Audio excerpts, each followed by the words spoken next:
आज की कहानी उत्तर प्रदेश की राजधानी लखनऊ की है। लखनऊ के कृष्णा नगर में बदमाशों ने एक महिला का शव राम मनोहर लोहिया विधि विश्वविद्यालय के पास टुकड़े करके अलग अलग स्थानों पर फेंक गए थे। उसके भाई ने गुमशुदगी दर्ज कराई थी। एसएसपी कलानिधि नैथानी ने सोशल मीडिया पर शिनाख्त की अपील की थी। लगातार किए जा रहे प्रयास के बाद आखिरकार पुलिस को बड़ी कामयाबी हाथ लगी। पुलिस टीम को अहम सुराग हाथ लगे, जिसके बाद पता चला कि महिला न्यू कांशीराम कॉलोनी में किराए के मकान में पति के संग रहती थी।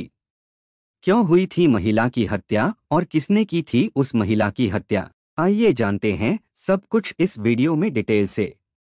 नमस्कार मेरे प्यारे भाइयों और बहनों, मैं विवेक कुमार। क्राइम की कहानी के नए एपिसोड में आप सभी लोगों का हार्दिक स्वागत है। कहानी में आगे बढ़ने से पहले कृपया क्राइम की कहानी चैनल को सब्सक्राइब कर बेल आइकन जरूर दबा लें ताकि मेरे हर वीडियो का नोटिफिकेशन आपको मिलता रहे। तो चलिए आज की कहानी शुरू करते हैं। उत्तर प्रदेश की राजधानी लखनऊ का डॉक्टर राम मनोहर लोहिया राष्ट्रीय विधि विश्वविद्यालय देश भर में प्रसिद्ध है। थाना कृष्णा नगर क्षेत्र में आने वाले इस विश्वविद्यालय की पार्किंग बाउंड्री वाल के बाहर है। 23 मार्च 2019 को जब मॉर्निंग वॉक पर निकले कुछ लोग उधर से गुजरे तो उनकी निगाह फुटपाथ पर पड़े एक बड़े से बैग पर चली गई। सामान्य रूप से लोगों ने समझा कि या तो कोई अपना बैग वहां रखकर भूल गया है या मॉर्निंग वॉक पर आए किसी व्यक्ति ने उसे वहां रख दिया है जो वापस लौटते वक्त ले लेगा। हालांकि बैग का बड़ा साइज इन संभावनाओं को नकार रहा था, लेकिन लोगों की यह सोच तब बदल गई जब लौटते समय भी उन्होंने बैग को वहीं पड़े देखा। बैग में विस्फोटक रखे होने की आशंका के चलते किसी ने भी उसे हाथ लगाने की हिम्मत नहीं किया। इससे बेहतर यही था कि पुलिस को बुला लिया जाए। ऐसा ही किया भी गया। सूचना मिलते ही थाना कृष्णा नगर के थाना प्रभारी दिनेश मिश्रा अपनी टीम के साथ मौके पर पहुंच गए। पुलिस ने बैग खोला तो उसके होश उड़ गए। बैग में 30-40 साल की किसी महिला का सिर, दोनों पैर और दोनों हाथ थे। बैग में 521 प्रीमियम राइस की 25 किलो की बोरी और बेबी क्लब का बैग निकले। चावल की बोरी में महिला के पैर और सिर था, जबकि बेबी क्लब के बैग में दोनों हाथ रखे हुए थे।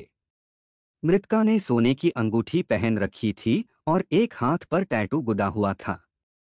हाल फिलहाल पुलिस के सामने सबसे बड़ा सवाल यह था कि उस महिला के धड़ को कहां और कैसे खोजा जाए। पुलिस और क्राइम ब्रांच की टीमों ने धड़ को खोजने की कोशिश किया। इसके लिए डॉग स्क्वायड की भी मदद ली गई, लेकिन कोई फायदा नहीं हुआ। एसएसपी कलानिधि नैथानी और सीओ लाल प्रताप सिंह भी वहां पहुंच गए थे। उन्होंने भी लाश के टुकड़ों और उस जगह को अपने नजरिए से देखा समझा। प्रथम संभावना में उस महिला को घरेलू हिंसा की शिकार माना गया। अंततः यह तय हुआ कि बरामद अंगों को पोस्टमार्टम के लिए भेज दिया जाए और जितनी भी संभावनाएं हों सभी की सिलसिलेवार जांच की जाए। पुलिस ने केस दर्ज करके आसपास के सीसीटीवी कैमरों की फुटेज भी खंगाली। साथ ही जो भी तरीके हो सकते थे, पुलिस ने उन तरीकों से भी महिला की पहचान कराने की कोशिश किया। साथ ही धड़ की खोजबीन भी जारी रखी। जिस जगह पर बैग रखा मिला था उसके आसपास की छानबीन में पुलिस को लाल स्याही से हाथ से लिखे एक पत्र के दर्जनों टुकड़े मिले, जिन्हें समेटकर सावधानी से रख लिया गया।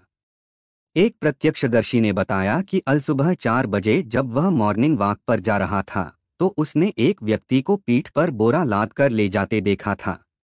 इतना ही नहीं, उसने फुटपाथ पर बोरा भी उसके सामने ही रखा था।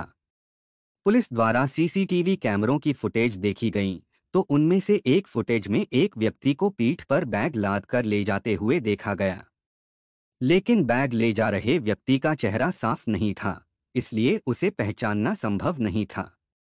महिला की पहचान के लिए कोई रास्ता ना निकलता देख पुलिस ने महिला के हाथ में पहनी अंगूठी, हाथ पर बने टैटू, लाश वाला बैग, उसके अंदर मिली चावल की बोरी और बेबी क्लब का बैग वगैरह चीजों का कोलाज बनाकर जारी किया। साथ ही घोषणा किया कि उस महिला की पहचान करने या उसके बारे में सूचना देने वाले को 25,000 रुपए का नकद इनाम दिया जाएगा। 25 मार्च रविवार की सुबह बीबी खेड़ा निवासी महिला कीर्ति सिंह जब दूध लेकर लौट रही थी तो उसने न्यू कांशीराम कॉलोनी के पास स्थित हैमिल्टन स्कूल के पीछे से गुजरते समय तेज बदबू महसूस किया। उसने देखा तो पॉलीथिन में कुछ लिपटा नजर आया। कीर्ति सिंह ने घर जाकर यह बात अपने पति अमरेंद्र सिंह को बताई। अमरेंद्र सिंह ने पुलिस कंट्रोल रूम को फोन करके सूचना दे दिया। पुलिस कंट्रोल रूम ने यह सूचना थाना पारा को दिया। पुलिस ने वहां पहुंचकर देखा तो पॉलीथिन में लिपटा उसी महिला का धड़ मिला, जिसका सिर और हाथ पांव डॉक्टर राम मनोहर लोहिया राष्ट्रीय विधि विश्वविद्यालय के बाहर पार्किंग में पड़े थैले में रखे मिले थे। हत्यारे ने महिला के धड़ को लाल काले रंग की दरी में लपेटकर प्लास्टिक की बोरी में डाला था ताकि खून न बहे। एसपी पूर्व सुरेश चंद्र रावत सहित क्राइम ब्रांच, फॉरेंसिक टीम और डॉग स्क्वाड भी मौके पर पहुंचे। थाना पारा और थाना कृष्णा नगर की पुलिस तो वहां थी ही। कृष्णा नगर थाना क्षेत्र जहां महिला का सिर और पैर मिले थे, वहां से थाना पारा का वह इलाका जहां धड़ मिला था के बीच 6 किलोमीटर की दूरी थी। पुलिस ने अनुमान लगाया कि हत्यारे ने कृष्णा नगर या पारा के आसपास किसी घर में महिला की हत्या की होगी और लाश के टुकड़ों को 2 जगहों पर इसलिए फेंका होगा कि पुलिस असमंजस में पड़ जाए कि हत्या कृष्णा नगर क्षेत्र में हुई या पारा क्षेत्र में हुई। यह सब उसने पुलिस से बचने के लिए किया होगा। पुलिस का यह भी अनुमान था कि हत्यारा कोई एक ही व्यक्ति रहा होगा। प्राथमिक कार्रवाई के बाद पुलिस ने धड़ को पोस्टमार्टम के लिए भेज दिया। धड़ और अन्य अंग एक ही महिला के हैं, इसका पता लगाने के लिए डीएनए कराने को लिखा गया। घटना का खुलासा जल्दी हो, इसके लिए एसएसपी कलानिधि नैथानी ने एसपी पूर्वी सुरेश चंद्र रावत के नेतृत्व में CO crime, CO Krishna Nagar और डीसीआरबी प्रभारी को खुलासे की जिम्मेदारी सौंपते हुए 3 पुलिस टीमें बनाईं। इन टीमों ने उसी दिन यानी 24 मार्च की शाम तक 20 सीसीटीवी कैमरों की फुटेज देखी। इसके साथ ही पुलिस अधिकारियों ने लखनऊ जोन के सभी जिलों के थानों में दर्ज महिलाओं की गुमशुदगी और अपहरण के मुकदमों की जानकारी मांगी। गहन छानबीन के मद्देनजर बीट के 100 सिपाहियों को घूम घूम कर महिला की पहचान कराने के लिए विभिन्न क्षेत्रों में भेजा गया। महिला से संबंधित जानकारी पुलिस को देने के लिए जगह जगह पोस्टर भी लगवाए गए। पारा क्षेत्र में रहने वाले बाबूलाल कनौजिया ने 25 मार्च को थाना पारा में गुमशुदगी दर्ज कराई कि उसका भाई सुनील कनौजिया 2 हफ्ते से लापता है। बाबूलाल कनौजिया ने यह भी बताया कि सुनील कनौजिया पिछले 4-5 महीने से अपनी पत्नी भारती पांडे के साथ हसखेड़ा, न्यू कांशीराम कॉलोनी में किराए के मकान में रह रहा था। सुनील कनौजिया की कोई जानकारी न मिलने पर उसके भाई बाबूलाल ने थाना चौकी के चक्कर लगाने शुरू कर दिए थे। इस मामले की जांच कर रहे सब इंस्पेक्टर ने सुनील के फोटो लगा पोस्टर छपवाकर विभिन्न जगहों पर लगवाने को कहा, लेकिन बाबूलाल कनौजिया के पास सुनील कनौजिया का कोई फोटो नहीं था। अंततः सुनील के गुम होने के 11वें दिन यानी 4 अप्रैल को फोटो की तलाश में जांच अधिकारी बाबूलाल कनौजिया के साथ सुनील कनौजिया के कमरे पर पहुंचे। ताला तोड़ने के अलावा उनके पास कोई विकल्प नहीं था। ताला तोड़कर कमरे के अंदर छानबीन की गई तो यह रहस्य सामने आया कि सुनील की पत्नी भारती पांडे भी लापता थी। पुलिस ने कमरे से मिले सुनील कनौजिया और भारती पांडे के सामूहिक फोटो और कृष्णा नगर क्षेत्र में मिली लाश के अंगों के फोटो आस पड़ोस के लोगों को दिखाए तो कई लोगों ने सोने की अंगूठी, टैटू और चेहरा पहचान लिया। ये चीजें भारती पांडे की ही थीं। पुलिस ने कमरे को खंगाला तो टंकी के पाइप में रखे युवक के गीले कपड़ों पर खून के धब्बे नजर आए। इसके साथ ही यह बात भी साफ हो गई कि जिस महिला का धड़, सिर और अन्य अंग मिले थे, उसकी हत्या इसी कमरे में की गई थी, यानी वह भारती पांडे ही थी। पुलिस ने मकान मालिक दिलीप कुमार को बुलाकर इस मामले में पूछताछ किया। उसने बताया कि भारती पांडे नाम की महिला ने 5 महीने पहले 1800 रुपये महीने पर उनके मकान का कमरा किराए पर लिया था। उसने आईडी की प्रति देते हुए बताया था कि वह नाका क्षेत्र की एक कंपनी में काम करती है। आईडी में भारती पांडे के पति का नाम रामगोपाल पांडे और नाका के होलीग्राम स्कूल आर्यनगर का पता दर्ज था। इस पर पुलिस ने नाका क्षेत्र में रामगोपाल की तलाश शुरू किया। जांच के दौरान खुलासा हुआ कि पश्चिम बंगाल के कोलकाता की मूल निवासी भारती पांडे 12 साल पहले अपने बेटे राजकुमार पांडे के साथ लखनऊ आई थी। उसने रामगोपाल पांडे से दूसरी शादी की थी। बाद में उसने रामगोपाल पांडे को छोड़कर सुनील कनौजिया से शादी कर ली थी। सुनील कनौजिया से भारती पांडे को कोई बच्चा नहीं था।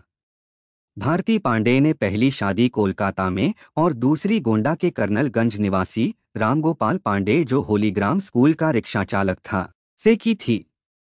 रामगोपाल पांडे ने भारती पांडे के बेटे राजकुमार पांडे को अपना लिया था। तीनों लोग नेवाज खेड़ा में रहने लगे थे। भारती पांडे इलाके की एक चाउमीन फैक्ट्री में काम करके घर के खर्च में हाथ बटाने लगी थी। इस बीच उसने दो बेटियों चांदनी व लक्ष्मी को जन्म दिया था। शव की शिनाख्त के लिए पुलिस की एक टीम भारती पांडे के दूसरे पति रामगोपाल पांडे की तलाश में गोंडा भेजी गई। पुलिस रामगोपाल पांडे व उसकी एक बेटी को लखनऊ ले आई। रामगोपाल पांडे ने बैग में मिले शरीर के टुकड़ों की पहचान अपनी पूर्व पत्नी भारती पांडे के रूप में कर दिया। रामगोपाल पांडे ने पुलिस को जानकारी दी कि भारती पांडे के पहले पति का बेटा राजकुमार पांडे पश्चिम बंगाल में अपनी ननिहाल में रहता है। कोलकाता से आई भारती पांडे 8 साल रामगोपाल पांडे की पत्नी बनकर उसके साथ रही थी। इसके बाद उसके संबंध सुनील कनौजिया से हो गए थे। भारती पांडे का हाथ थामने से पहले सुनील कनौजिया ने अपनी पहली पत्नी से नाता तोड़ लिया था। बाबूलाल कनौजिया व अन्य लोगों से पूछताछ में खुलासा हुआ कि सुनील कनौजिया की पहली पत्नी इंदिरा नगर इलाके में रहती है। भारती पांडे की हत्या के बाद सुनील कनौजिया के पहली पत्नी के पास लौटने की संभावना को देखते हुए पुलिस ने जांच की, लेकिन सुनील वहां नहीं मिला। छानबीन में पता चला कि चाउमीन फैक्ट्री में काम करने के दौरान दिलफेंक भारती पांडे की आंखें फ्रेमिंग का काम करने वाले सुनील कनौजिया से लड़ गई थीं। सुनील कनौजिया एल्यूमीनियम के फ्रेम तैयार करने वाली जिस दुकान में काम करता था, वह चाउमीन फैक्ट्री के सामने थी। जब भी भारती पांडे फैक्ट्री से निकलती थी, उसकी नज़र दुकान पर काम करते सुनील कनौजिया पर ही टिकी होती थी। जब कभी नजरें मिल जातीं तो दोनों मुस्कुरा देते थे। यह सिलसिला काफी दिनों तक चलता रहा। इस बीच दोनों की बातचीत होने लगी और फिर दोस्ती हो गई। कोलकाता से साथ लाए बेटे और रामगोपाल पांडे से पैदा अपनी दोनों बेटियों को छोड़कर भारती पांडे ने 3.5 साल पहले सुनील कनौजिया का हाथ थाम लिया था।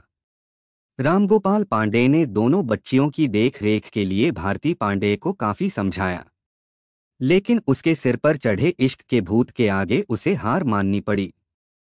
भारती पांडे को समझाने का कोई नतीजा ना निकलने पर वह तीनों बच्चों को लेकर गोंडा स्थित अपने घर चला गया। भारती पांडे करीब 2.5 साल तक सुनील कनौजिया के साथ लिव इन रिलेशनशिप में रही। पिछले साल दोनों ने राजाजीपुरम की महिला शक्ति कल्याण समिति द्वारा आयोजित सामूहिक विवाह कार्यक्रम में शादी कर ली थी। पुलिस ने भारती पांडे व सुनील कनौजिया की शादी कराने वाली संस्था की अध्यक्ष रजनी यादव व कॉलोनी में रहने वाले भारती पांडे के पड़ोसियों से पूछताछ किया। पता चला कि भारती पांडे का फिर किसी से अफेयर हो गया था और वह अक्सर फोन पर बातचीत करती रहती थी, जिसे लेकर उसका पति सुनील कनौजिया उस पर शक करता था। वह उसे फोन पर बात करने से मना करता था, लेकिन भारती पांडे पर इसका कोई असर नहीं होता था। इसी बात को लेकर दोनों में आए दिन झगड़ा होने लगा था। इस पर भारती पांडे ने पति को छोड़कर दिलीप कुमार के मकान में किराए का अलग कमरा ले लिया था। कई दिन तक भारती पांडे के ना मिलने पर सुनील कनौजिया उसकी तलाश करता रहा और आखिरकार किसी तरह उसके कमरे तक पहुंच ही गया। सुनील कनौजिया ने उससे पूछा कि वह उसे अकेला छोड़कर बिना बताए क्यों चली आई। इस बात को लेकर उसने भारती पांडे को डांटा फटकारा, जिसे लेकर दोनों में झगड़ा हो गया। हालांकि बाद में वह भारती पांडे के पास ही रहने लगा था।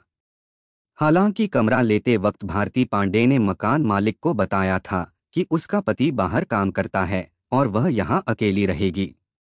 पुलिस ने भारती पांडे के मोबाइल की कॉल डिटेल्स खंगालने के बाद सुनील कनौजिया के भाई बाबूलाल कनौजिया से गहराई से पूछताछ किया। सुनील कनौजिया अपने भाई बाबूलाल कनौजिया की दुकान पर ही काम करता था। पुलिस ने उसी दुकान के शीशा कटिंग व फ्रेमिंग के कारीगर प्रेम प्रकाश व नरेंद्र को हिरासत में लेकर पूछताछ की। ये दोनों भारती पांडे से परिचित थे। पड़ताल में जुटे पुलिस अफसरों का मानना था कि तीसरा पति सुनील कनौजिया भारती पांडे की अन्य लोगों से नजदीकी से नाराज था, इसलिए उसने उसकी हत्या की थी। हत्या में अन्य लोगों के शामिल होने की भी पुलिस गहनता से जांच में लग गई। पुलिस ने आशंका व्यक्त की कि फ्रेमिंग के लिए एल्यूमीनियम काटने वाली आरी से भारती पांडे के शव के टुकड़े किए गए थे।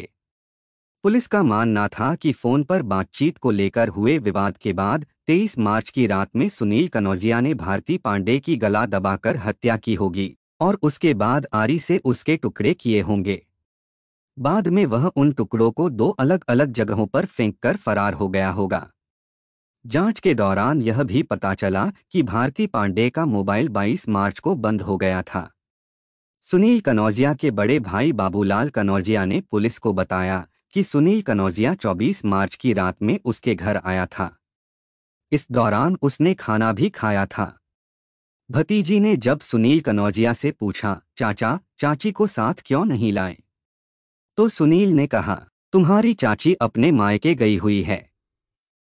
सुनील कनौजिया ने 25 मार्च को अपना फोन स्विच्ड ऑफ कर लिया था, जिसके बाद से उसका कोई सुराग नहीं लग पा रहा था।